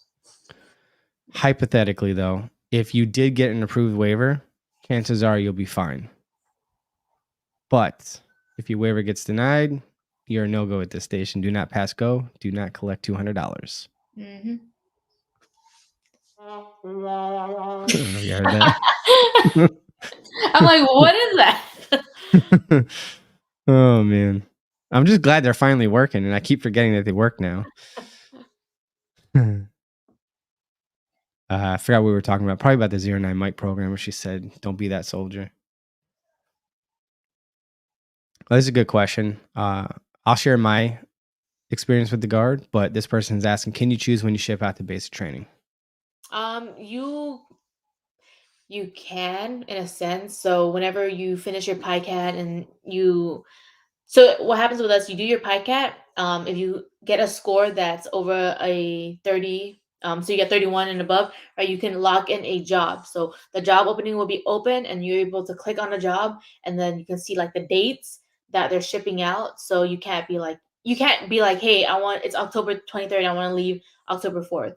They will give you plenty of dates to kind of choose from, and then you can choose that date. But you can't be like, I'm going to leave next Friday type of thing. Yeah. So like she said, for the Guard, it's as long as there's more than one ship date available at the time within that window, which is generally within 4 months, you can pick and choose when you leave. They generally try to get you out at the earliest one possible, but there's a little more wiggle room if there's more than one date. Now, if your ship date is like, let's say 3-4 months out, but you're like, man, I'm in a financial constraint, I want to leave out of here as soon as possible, blah, blah, blah. And if that's your only ship date available, you choose it, and the MEPS guidance counselor periodically, either on a weekly basis or every few days, they'll log in the system. People get discharged for various reasons, or their ship dates get canceled for whatever reason. They get in trouble, medical issue, hardship, whatever. And when earlier ship dates become available, they'll change your ship date to an earlier ship date. But just heed this warning that if you ask for an earlier ship date and you forget about it and they change it, well, you're in there like swimwear. That's your new ship date. It could be tomorrow, it could be next week, or it could just be like a month earlier. You know what I'm saying? So be careful what you wish for, but more or less it's under 3 or 4 months out is when your ship date's going to be. If you're going guard, most of our ship dates currently right now, for some reason, are like between March, April, and May timeframe right now. That's like the earliest ship dates available for some reason. Christopher Bello says, I appreciate what you're doing here. Keep up the great work. Hua. Appreciate you, Bello. Thank you. Mayowa Benson says, Team Swartz, is the Army still struggling to meet the recruitment quota? Is there any innovative approach to address this dip? Did you guys meet your goal this year? Yeah, we did. Now, is that because you decreased it by 10,000 or I'm not sure. I know we went over, but we're not like, you know how the past few years we've been struggling.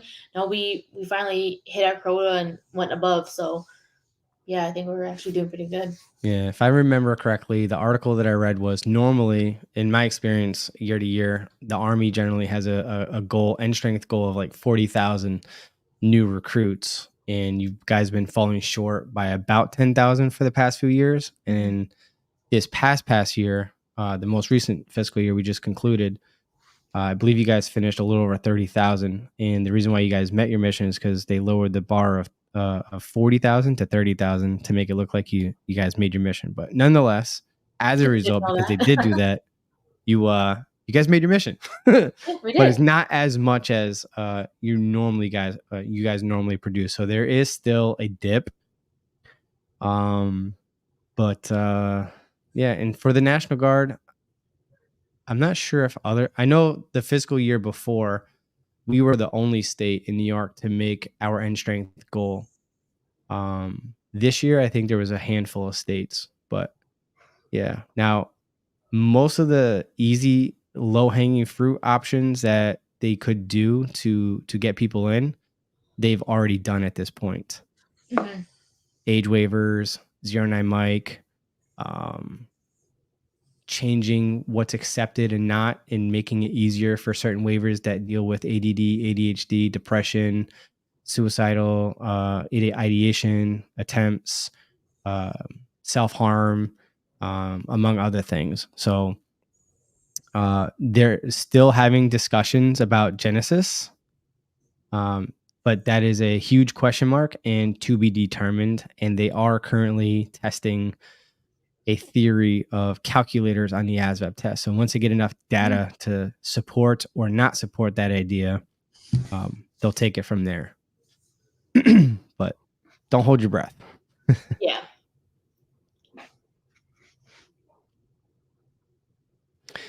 Esteban Joel Miranda Hernandez says to both of us, why the 13 MOS series are combined into one MOS as a 13 uniform. My recruiter was telling me that because the 13 MOS series are combined, I can't pick a specific 13 MOS series. Is that true? Sounds like cap to me. Some MOSs do, at least, I don't know if it's active duty and reserve. So it's like 11 Bravo, right? People want like 11X for active duty. Okay, so then that's possible. If you're going active duty, then yeah, I could see you saying that. Yeah, you'll get an X on your MOS thing, and then when you're actually at basic training, then they'll let you know which route you're actually gonna take. Yeah, so maybe that's a 13X for active duty. Yeah. Does that sound about right for you? Yeah, Have you had that experience? Okay. Mm-hmm. Yeah, so if you're going guard or reserve, well, 13 series would be guard only or active duty, but if you go in guard, then it's going to be a specific 13 series. Maybe, just a suggestion here, maybe use the guard as a stepping stone to get a specific 13 series and then go active duty from there. But I mean, if you're dead set on going active, then just go active and hope and pray that you get the 13 series of choice. But yeah, you could always reclass at the end of your contract anyway. And then also, if you're questioning it, like actually have them pull it. Like I always have my applicants see my computer so they can see all the job options and me clicking it. So if you're questioning, oh, is it actually true? Let your recruiter show you what's actually facts on the computer instead of being like, oh, here's a text message, you can only get this job and all that. Liz Ram says, "Let's go. This will defend until the end, Liz. Until That's the the end." wifey.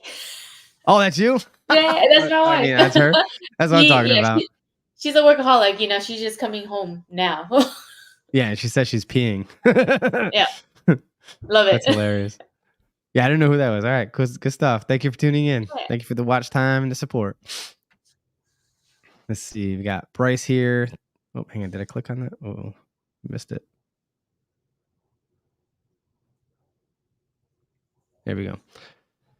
34 years old, going through the recruitment process. How likely is it to get a Lexapro waiver approved right now? I took it for about a year and never. So it sounds like medication. What is that? Looks like mental health heard it before. medication. I can Google it real quick. I can figure out how to do my computer here. Actually, I'll just use ChatGPT. I mean, that's always easy.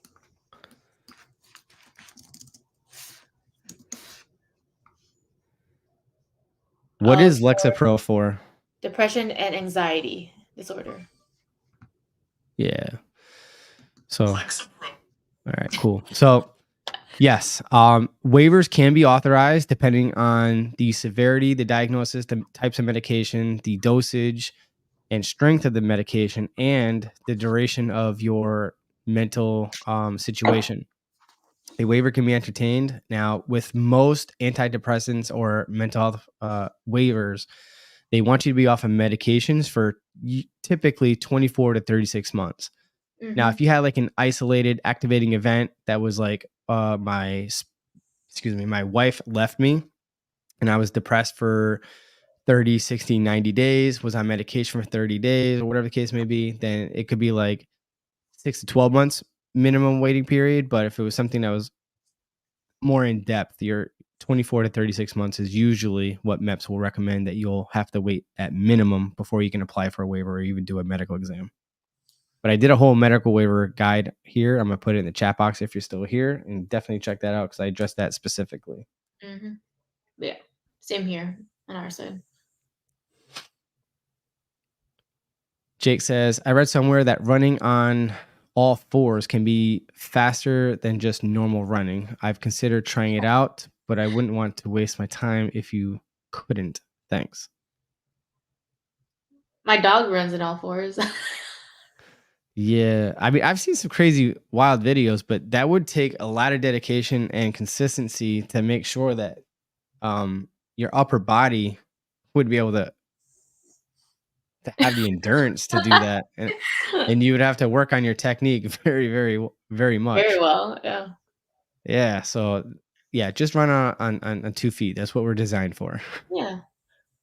That would be my recommendation. Hashtag I'm just saying. Timo says, I leave on the 29th for the 09 mic. What do you expect at MEPS on ship day? You go over your shipper's packet, make sure everything's in there. They'll usually assign you to a group so you won't be traveling alone. And then depending on where you're at, you either bus or take a plane or direct there through your recruiter, depending on whatever your local procedures are in your area. For us, you'll fly out. And then once they get enough people to board the bus, you go to your training site and begin your reception in processing. Same here. It's usually just over here in California, it's different. Well, it's the same thing, but they don't ship out till the next day just because East Coast and West Coast time and all that. Yeah. Yeah, for us, we put them in the hotel the day before, and then they travel from there. Alan Smithy says, hi, guys, or how, guys. I think he meant hi, guys. I am going through a waiver process in MEPS, and recruiter says it's done, but for the final packet, I need a tape test quick, but I have a few inches to lose. Any tips to lose inches in days? Aside from starvation and just drinking water or not even drinking water, pretty much fasting entirely is like the easiest thing and the hardest thing to do at the same time. And unhealthy, which I don't recommend, but I know we kind of do it, at least back in the day. When it was for the females, it was like the 3 tape test, the neck, waist, and the hips. what we used to do is we would use a cream. It's weird, a hemorrhoid cream on our mid area, and you would just wrap yourself for the night. It's an unhealthy way. Luckily, the Army has changed the standards where we don't need to do that anymore because they understand the differences of our bodies. But that is one way to get a smaller waist in less than 24 hours. Yeah. Honestly, between you and me, you're not going to lose inches in days. Yeah, you could can. lose water weight and a little bit of fat Yeah. in a few days, but you're not going to lose inches. No, that takes a lot of it takes work to actually lose it. Yeah, if you got time, you can definitely watch my fat loss Team Swartz approved fat loss strategy, leveraging a ketogenic diet, intermittent fasting, caloric reduction, and walking protocol. But that's going to take time. Yeah, and the video describes everything. The whole wrapping thing, that's only if you need to lose an inch or two, because that might help a little bit. But then at the end of the day, you're back to how you are. So if you have to lose more than 5, even wrapping yourself is not going to do it. Mm-hmm. And your recruiter might tell you to drink magnesium something or other. Yeah, I know what you're talking about. Yeah, that's a horrible way of doing it. I tried it just for shits and giggles, just to do understand what people go through. And yeah, I wouldn't recommend it. Your butthole is literally kissing the bowl for the duration of the night. It doesn't come at first, but when it comes, it comes. and it won't stop. And it won't stop. You think it's a toot, and next thing you know, you're like, I'll be right back. Yeah, just hold it in until you go to the bathroom. Exactly. Alan Smithy also says, we already talked about that. Liz Ram says, which one is a better drill or a recruiter? I'll say you're a better drill, hands down, by far. And recruiter is to be determined. It's kind of unfair to compare us to recruiter because she's still. No, he's asking which one do we like better? Oh, all right, my bad. I can't. I was being literal here. He's a better recruiter, I can tell you that. He teaches me things every time I talk to him. But yeah, she could definitely address because a future video she's going to talk more about it. But yeah, which one do you prefer, drill or recruiting? If you asked me a few months ago, definitely drill. Now that I get a hang of it, it's two different sorts, right? You got, if I want to go back to drill sergeant, I loved it. Right? I did it all for almost 3 years. It was great because I knew what I was doing. The drill sergeants ran the show. Commander, first sergeant, they're there, but they know they don't run the show. We do it. And the trainees follow us like we're their mom and dad, and we make a big difference. And then the hours sucked. I'm up at 3-4 o'clock in the morning, and then I don't get home till 9-10 p.m. and it's just an ongoing thing. And we might get 1 or 2 Sundays off. Other than that, we're working constantly 7 days a week. But I loved it. The camaraderie with my peers, my drill sergeants, all that stuff. I love it because they literally became like family.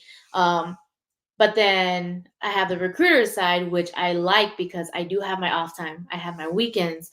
After 5, minus me driving home, I get to chill out, be with my spouse, be with my dog. I can decompress.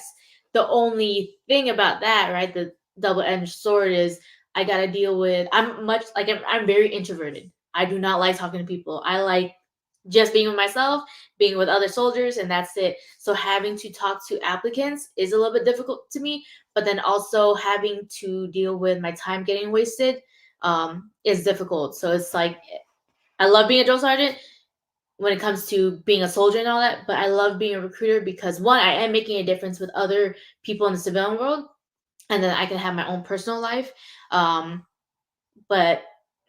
And now kind of understanding more of the recruiting side, because I had a very difficult time figuring out how to build packets, how to do waivers. But now since I know all of that stuff, I would choose, if I had to choose which one would I stay with, I would stay with recruiting because I feel like I'm still making a difference out in the civilian world and kind of helping other civilians. I'm going to sow a seed right now. Do you like traveling around, like PCSing every 3 years, give or take? I thought I didn't, but then sometimes now I get not here, but like in Virginia, I was like, okay, it's time for me to go. It's my 3 years coming up. I gotta go next. So I don't know how I feel here because I'm with family. I do like it, but then I I kind of like the fact that we're building our house here or fixing it up, and then we're staying here. But I don't know if we're leaving or not. So it's like I'm not sure which one I like more. Yeah. Food for thought, something we could talk about offline. But if you don't want to move around anymore, being in the regular Army or AGR as a recruiter in the reserve still requires you to PCS every few years. I would implore you to check out going National Guard and becoming a recruiter. The reason being is you'll be restricted to your state, and generally you don't move around too much, right? You might move like a town over or whatever for an office or whatever, but you have that stability where you're not PCSing every few years. And obviously you still make the same active duty pay, all the benefits are the same. You just have that stability. Food for thought, just throwing it out there. I like it, but the thing is, I already went in depth. Oh yeah, you did tell me that. So I'm like, so I'm trying to eventually, because we can kind of do the same where our PCS technically it just needs to be 50 miles away from the last duty station or station that you were at. So technically, I could be like, okay, I'm done, but now I can go to San Diego, which is a little bit closer to me actually. But yeah, if I knew about that before, it might have been different. So let me ask you this about the INDEF. Now, INDEF means just 20 years of service, or INDEF, like how does that work? Because I do get asked that question from time to time. How does indefinite mean when you're doing that extension or reenlistment? So once you have been in for more than 10 years, right? For some reason, it was my 10 year and I think 1 or 2 months. I was in recruiting school and I was like, hey, I want to extend or whatever it was. And they're like, no, you have to go indefinite just because it's been my 10-year mark. So after your 10-year mark, you have to go indefinite or you have to sign for a deck statement saying that you're leaving the Army after your contract's up. So since I signed my indefinite one, it states all the way up till my 20-year mark. That's wild. I know. There's no way in hell would I choose an indefinite contract. See, at first I was like, I don't know if I want to do it, but I'm like, I'm not getting out until I retire anyways. So I'm just gonna do it. I probably would have taken the plunge too, but I just don't like the word in-depth. Like that just sounds negative in all sense of the word. Yeah, I mean it's only because I've always ever since I joined, I've just been signing 6-year extensions. That's it? Yeah, 6 years every time. Yeah, see, no, not here. Once you're done with 10, you're like, okay, might as well finish. I mean, it's only eight more years, but like my last year, you're not really doing much. You're getting through it medically, and you're getting all that stuff sorted out. So I'm like, eh. So, question for you. Juliana Montoya, she's the one that's prepping for the United States Army Drill Sergeant Academy. Ooh. And her question is, what about WOC? Are there age waivers authorized for going warrant officer on the active duty side of the house? Because she's active duty right now. I know what the Guard will do, but I'm just curious about what active duty may or may not do, if you even know.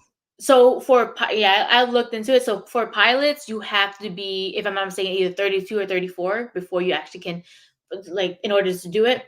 For WOCs, no, I forgot. I think the age limit's around 44 because I was looking into 42, not alpha. It's the warrant one for recruiting. What was the question though? Like, how about WOCs? What is it? So what she's asking is because she's 40. So she's wondering if age waivers would be granted for active duty WOC options. And she's in the service right now. Yes. Yes. No. If I remember correctly, she's in aviation. Yeah, I'll look into it right now. But yeah, I'm pretty sure because I thought I was gonna get too old in order to do warrant officer if I decided to do that. But no, you're able to do it as long as you're not trying to go for a pilot and you're 40. You can't do it as a pilot. But for a regular warrant officer, I think my friend was 34 and she did it. No waivers needed, but I'll look into it right now and I'll let you know. Yeah, the reason why the pilot won't authorize waivers is because of the equilibrium and the medical stuff, because of the whole intensity of flying. But for the Guard, other than for aviation, pretty much anything can be waived except for the GT line score requirement and the US citizenship. That's the same thing. You need U.S. citizen, GT, and yeah, it says you can be for just a regular warrant officer, not the pilot one. You can get up to till 46 to join it. Sarah Gonzalez says, thank you. I appreciate you both answering my questions. It's been since April 2023. I think we already said or read that. Yeah, I think you're so. welcome. I don't remember what the details were, but you're very welcome. Let's see. Johnny Snotnose says, my comments keep getting deleted, but all I wanted to say was thanks for helping me lose weight. Lost 100 pounds. Yo, Johnny Snotnose, hit me up in the DM. That is freaking phenomenal. I want to bring you on my pod so we can talk about that experience. That's nice. And to give you like a highlight of your accomplishment, because that is, listen, I'm struggling to lose 10 pounds here, and you lost 100. Same. Oh man, I let myself go, but that's a different story for another day. But it happens. Me too. You know, good food, good life. Yep. So I'm at the 2-hour mark roughly. Mm. So I don't know if you want to get off and we could just do this another day, make this like a routine thing maybe or whatever. But you want to keep going for a little bit more, or you want to call it next? I know you're tired just like me. Let's do. You want to do till like set? Well, here it's 7:10, so 7, 8, 9, 10, 10, like 6 more minutes. Yeah, we could do that. Yeah, we'll take a few more questions. Let's see. But yeah, Johnny Sniles, definitely hit me up on my DMs on Instagram. Actually, you know what? Shoot me an email instead. Mm-hmm. Because it's easier for me to find the email. Sarah says she got a 40 in the ASVAB. She's killing it. Mm-hmm.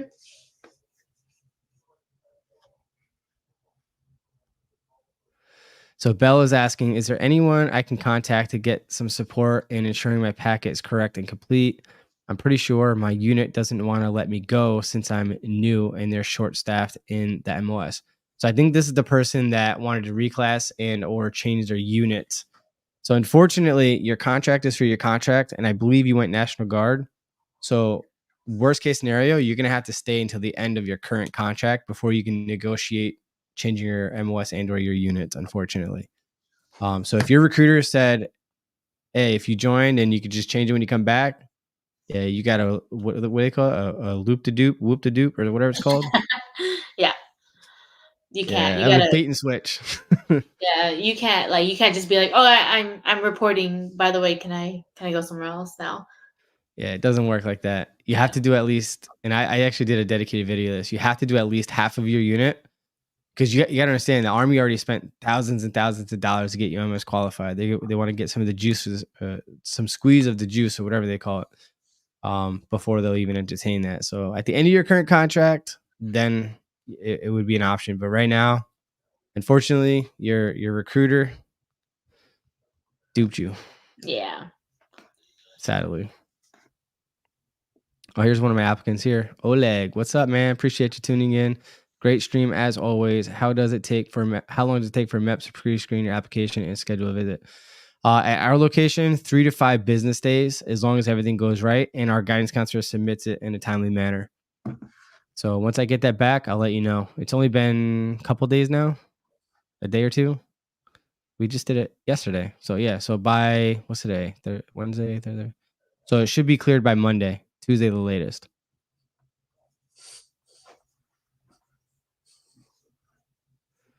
So Ronald Kondo, I have a whole video dedicated to this. Mm-hmm. Less is more.